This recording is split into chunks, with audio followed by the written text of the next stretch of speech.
پیسې نه راکوئ نو دا قسم حرکتونه به موږ کوو. دا د ایس ایچ او صاحب واضح الفاظو موږ سره بازار وارث خان بذات خود ویلي دي. بیا د هغې نه پس موږ لاړو موږ سره بازار وارث خان بذات خود ویلي دي.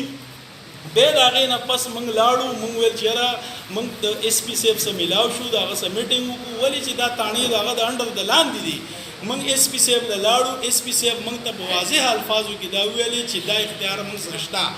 نو اوس موږ دا معلومات کراچی سے لاہور سے راولپنڈی سے فیصل آباد اور پنجاب اور سندھ کے شہروں سے آتی ہوئی جو گاڑیاں ہمارے پاس آ کر انلوڈ ہوتی ہے جو وہی سامان جو بالکل کلیئر ہوتا ہے صحیح مال ہوتا ہے دکانداروں کا مال ہوتا ہے جس میں کپڑا ہوتا ہے جس میں ضروریاتی زندگی کے اور سامان ہوتے ہیں اجناس ہوتا ہے اس میں میڈیسن ہوتا ہے اس میں اخبار پیپرز ہوتے ہیں یہ چیزیں ہم لا کر انلوڈ کرتے ہیں. اور یہ سامان جب ہم انلوڈ کرتے ہیں تو پھر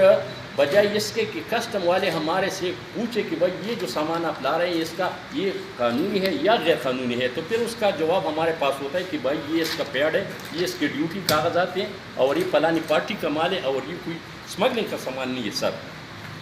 اس کی بجائے پولیس والے آتے ہیں متعلقہ تھانے جس میں تھانہ گلبہار تھانہ پہاڑی پورہ تھانہ بندو اور تھانہ چمکنی اس کے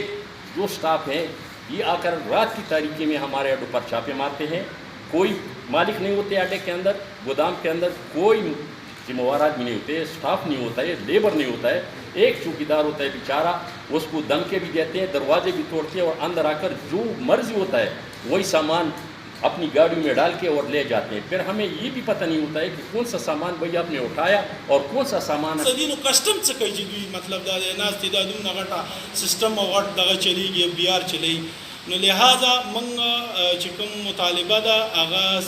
سی سی بي او صاحب نه او آی جی صاحب نه او وزیر اعلی صاحب نه ده چې یاره مهرباني دې وشي چې دا پولیس د زموږ نه قلار شي.